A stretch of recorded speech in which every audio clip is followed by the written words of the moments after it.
President Trump lays out the objectives of Operation Epic Fury. Violent protests erupt across Pakistan in response, and Luigi Mangione dodges a death sentence. I'm Georgia Howe with Daily Wire Executive Editor John Bickley. It's Monday, March 2nd, and this is Evening Wire. The U.S. military is prepared for a weeks-long conflict with Iran. That's according to President Trump, who described the goals of Operation Epic Fury at a Medal of Honor ceremony today. Our objectives are clear. First, we're destroying Iran's missile capabilities. Second, we're annihilating their navy. We've knocked out already 10 ships. Third, we're ensuring that the world's number one sponsor of terror can never obtain a nuclear weapon. And finally, we're ensuring that the Iranian regime cannot continue to arm, fund, and direct terrorist armies outside of their borders. The president noted that the military expects the mission to last 4 to 5 weeks, but can and will extend that if needed. He also pointed out one way that the operation is already saving time. We also projected 4 weeks to terminate the military leadership. And as you know, that was done in about an hour. So we're ahead of schedule there by a lot. While President Trump said the campaign could go on for a while, War Secretary Pete Hegseth drew a sharp line on the mission, saying in a press conference this morning, this will not be another endless war. This is not Iraq. This is not endless. I was there for both. Our generation knows better, and so does this president. He called the last 20 years of nation-building wars dumb, and he's right. This is the opposite. This operation is a clear, devastating, decisive mission. Destroy the missile threat, destroy the Navy, no nukes. No stupid rules of engagement, no nation-building quagmire, no democracy-building exercise, no politically correct wars. We fight to win, and we don't waste time or lives. The secretary also warned Americans that there would likely be more of our heroes lost in the fighting. As the president warned, an effort of this scope will include casualties. War is hell, and always will be. A grateful nation honors the 4 Americans we have lost thus far and those injured, the absolute best of America. May we prosecute the remainder of this operation in a manner that honors them. Asked about how the 4 Americans died, Hegseth said it was a missile that slipped through our air defenses. As it pertains to the U.S. casualties, that particular incident, you have air defenses and the lot's coming in and you hit most of it. Every once in a while, you might have one, unfortunately, we call it a squirter that makes its way through. And in that particular case, it happened to hit a tactical operations center. The U.S. military confirmed Monday morning that 3 F-15E Strike Eagles were shot down over Kuwait in what officials described as an apparent friendly fire incident. Daily Wire reporter Zach Jewell has more. U.S. Central Command said that the fighter jets, which were flying support roles, were mistakenly shot down at around 11 p.m. local time on Sunday. No American service members were killed in the incident.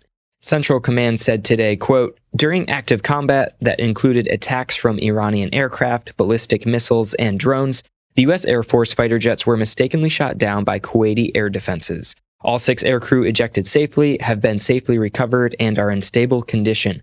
Kuwait has acknowledged this incident, and we are grateful for the efforts of the Kuwaiti Defense Forces and their support in this ongoing operation. Violent protests erupted across Pakistan on Sunday after U.S. and Israeli strikes killed Iran's supreme leader, Ayatollah Khamenei, leaving at least 22 people dead and more than 120 injured. Daily Wire Foreign Affairs reporter Cassie Akiva reports. In Karachi, demonstrators attempted to storm the U.S. consulate, torched a nearby police post, smashed windows, and clashed with security forces, while unrest in the northern Gilgit-Baltistan region turned deadly as protesters attacked UN offices and government buildings. Police used tear gas and batons to disperse crowds in Islamabad, Peshawar, and Lahore, and authorities deployed additional troops and tightened security around U.S. diplomatic sites nationwide. Pakistan's President Asif Ali Zardari expressed solidarity with Iran, calling Khamenei's death, quote, a martyrdom.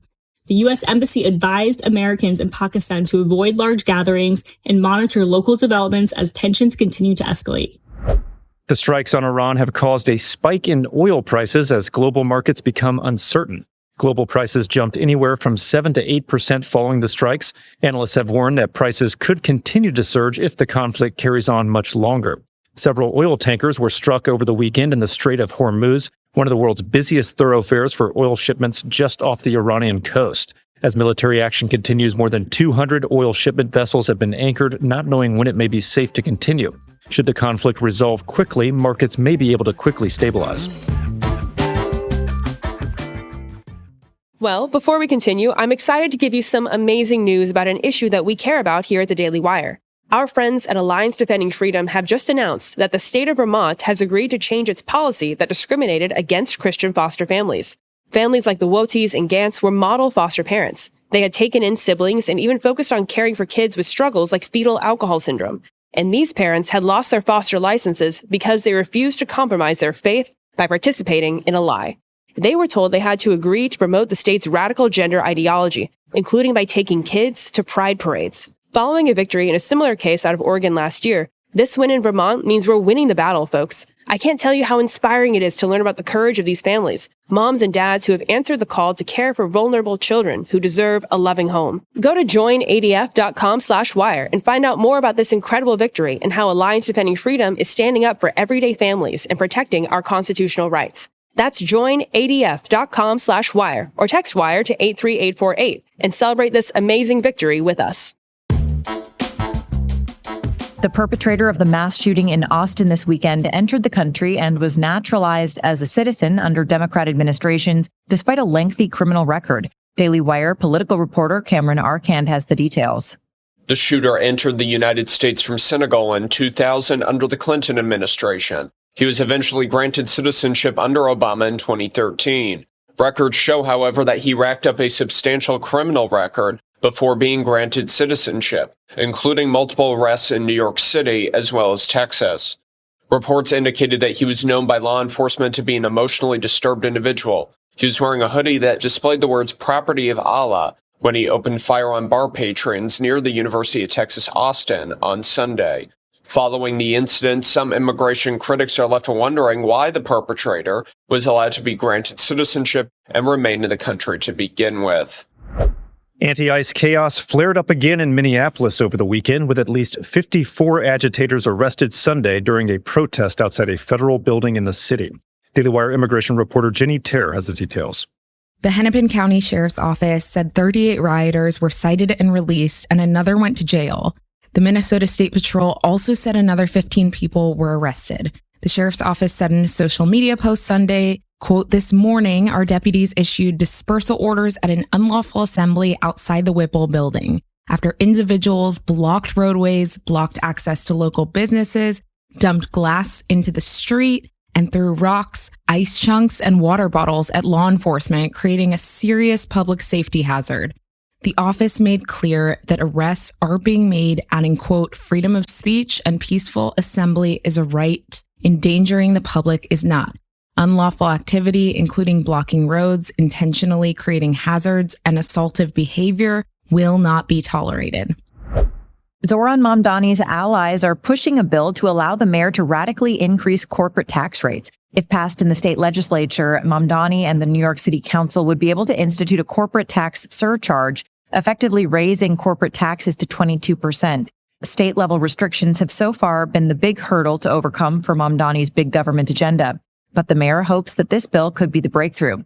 Business leaders are warning that any new tax liability would almost certainly lead to a mass exodus from the city, as their bottom line would no longer be tenable. Just over the state line in New Jersey, a corporate tax rate would be half the cost. New York has already seen major business interests, especially in the financial sector, leave the city, with over 56 financial firms representing over $1 trillion in assets moving away since 2020.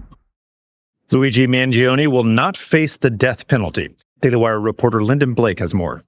The Department of Justice said in a letter Friday that it will not challenge the decision from U.S. District Judge Margaret Garnett to dismiss 2 of the 4 charges against Mangione, including use of a firearm to commit murder, which made him eligible for the death penalty.